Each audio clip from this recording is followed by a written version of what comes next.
Seguramente en más de una ocasión hayas visto este cuadro, El fusilamiento de Torrijos de Antonio Gisbert.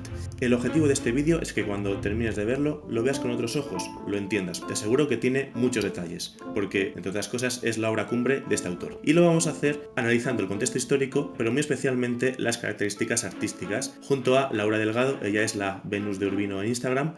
Laura, ¿qué tal? ¿Cómo estás? Bueno, antes de nada, gracias por tu presentación y por darme la oportunidad de colaborar contigo en este vídeo.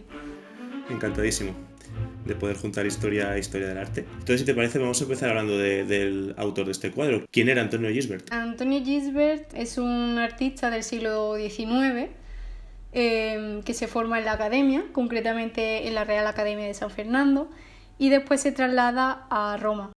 Su tema predilecto va a ser el tema histórico, en parte porque la academia lo consideraba un tema superior frente a otros, como por ejemplo el paisaje, y esto también le conllevará pues recibir numerosos encargos por parte de la monarquía, tanto de este género como de otros, como por ejemplo retratos oficiales.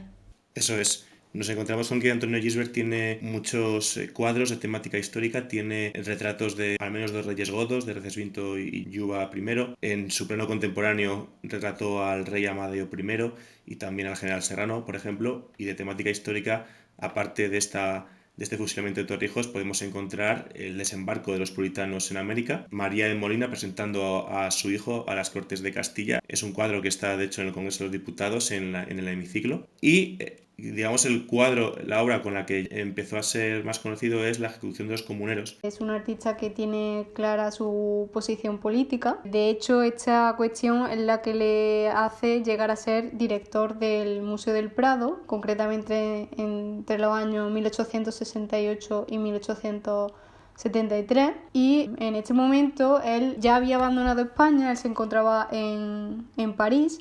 El encargo del cuadro se realiza por un Real Decreto el 1 de enero de 1886 durante el llamado Gobierno Largo de los Liberales. Fue el periodo en el que esta fuerza política gobernó por más tiempo, 5 años. Empieza un poco después de la muerte de Alfonso XII, según lo acordado entre Sagasta y Cánovas, y en fin, es un gobierno liberal, es un gobierno que lleva a cabo medidas importantes, como por ejemplo el sufragio universal masculino, y no es extraño que pida algo así para reivindicar el pasado de los liberales. Le pagan a Gisbert 40.000 pesetas, siendo un cuadro oficial y su obra cumbre, que lleva décadas dedicándose a la pintura. ¿Verdad, Laura? Sí, bueno, concretamente él ya tiene 53 años y este encargo supone un momento muy importante en su carrera porque será considerada, como tú ya bien comentabas, la obra más importante de su producción. La verdad es que el contexto de Torrijos es apasionante y para no dedicarle más tiempo que el análisis pictórico vamos a hacer un vídeo que si está ya lo pongo por aquí arriba para explicar un poco ese contexto y un poco quién es quién en el cuadro de Gisbert. Pero por centrarnos muy brevemente en Torrijos diremos que él luchó contra Napoleón, que a la vuelta de Fernando VII sufrió persecución, durante el trienio liberal volvió a ocupar puestos de poder y finalmente, y tras la invasión de los 100.000 hijos de San Luis, se exilia a Londres, donde conoce a los apostólicos, a una sociedad con los que organiza un levantamiento militar parecido al que llevó a cabo Rafael de Riego en 1820, con el fin de que Fernando VII vuelva a aceptar la Constitución de Cádiz. Es una conspiración muy compleja, cuentan al final con unos 60 soldados, que son menos de la mitad de los que en principio iban a apoyarles, y prácticamente en el último momento, cuando se acercaban a las costas de Málaga, son traicionados por el guardacostas que les protegía, porque en principio estaba de su parte. Estamos en diciembre de 1831, unos días después llega la noticia a Madrid y enseguida se declara la ejecución firmada por el rey y el 11 de diciembre termina su vida. Esta breve reseña de Torrijos, que como decimos profundizaremos más en ella, es en algunos casos paralela al resto de personas que la acompañan. Y bueno, hablemos ahora del proceso creativo de la obra. Gisbert está muy unido al tema de historia y a su vez también a la política. Entonces esta obra incluso podría llegar a considerarse un manifiesto político en toda regla, defendiendo la libertad reflejada en Torrijos frente al autoritarismo. Entrando en temas puramente artísticos, su plástica es purista, que se rige por todo lo que había aprendido en la academia. Un claro ejemplo puede estar en en la línea o el dibujo que sobresale frente al color, como rige la propia institución. Y va a ser muy importante que encontramos un boceto preparatorio de la obra. Esto tiene relevancia para estudiar el proceso de creación. Realiza el boceto 1 o 2 años antes del culmen de la obra y debido a su ideología pues va a tener muy clara la representación que quiere crear, así como el momento tan convulso que pretende representar. El proceso de elaboración va a ser complejo, él es muy perfeccionista, se documenta de la forma más firme posible para crear la mayor veracidad. De hecho, se traslada a Málaga, visita a los descendientes de los fusilados, todo ello para crear una representación fidedigna. En cuanto a la obra, en primer término, el estímulo más significativo van a ser los fallecidos del suelo, que son representados sin duda de una forma sobrecogedora.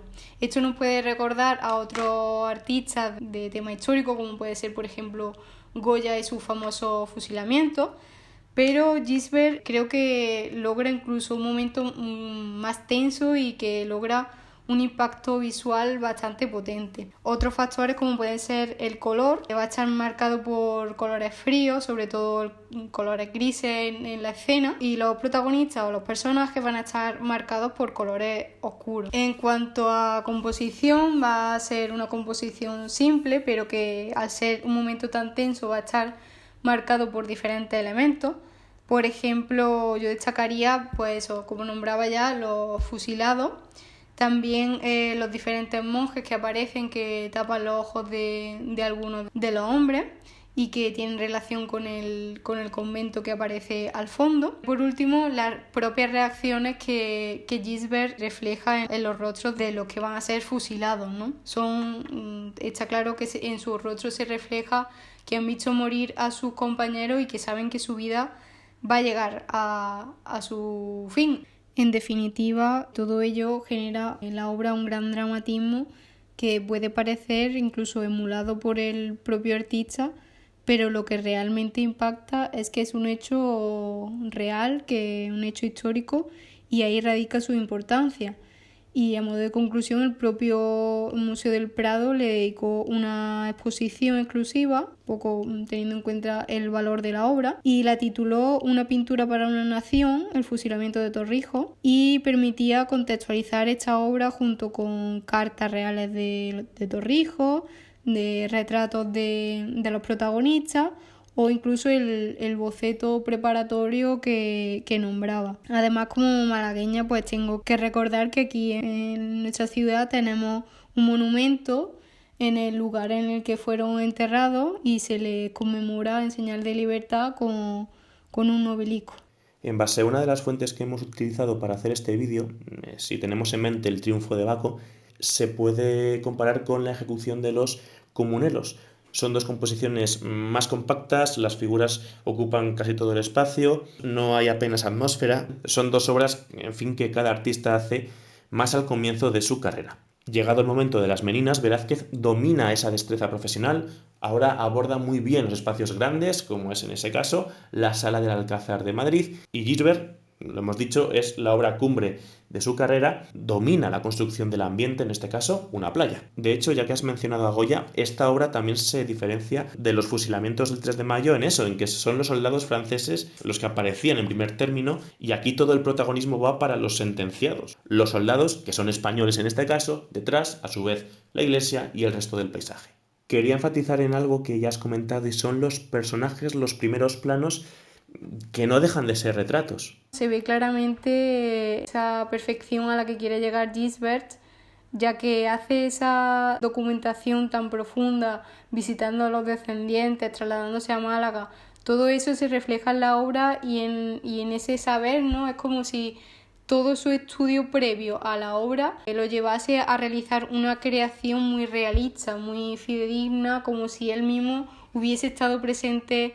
La obra, en definitiva, lo que nos transmite es que parece que Gisbert estaba allí en aquel momento. Entonces, esa seguridad de conocer también toda la historia de esa investigación tan profunda que él realiza, para llevar a cabo la obra es lo que le hace crear esos retratos que son identificativos de cada uno de los personajes y nos hacen reconocer a cada uno de ellos. De hecho, el personaje irlandés, si no me equivoco, Robert Boyd, también aporta un carácter un tanto universal a la obra, ¿no? No son solo españoles, sino son hombres que lucharon por la libertad de un país. Pues hasta aquí este breve e intenso análisis histórico y artístico, especialmente artístico, de uno de los cuadros más importantes del siglo XIX español por su ejecución técnica y por lo que representa. Y bueno, nada más. Muchas gracias, Laura. Muchas gracias, Pablo, por permitirme colaborar. Para mí esta obra es muy importante, como tú dices, y hay mucha gente que la aprecia como tal. Creo que es una muy buena obra para analizar y para describir, para dedicarle tiempo a ella, y tanto a su parte histórica como artística, y nada, para mí un placer.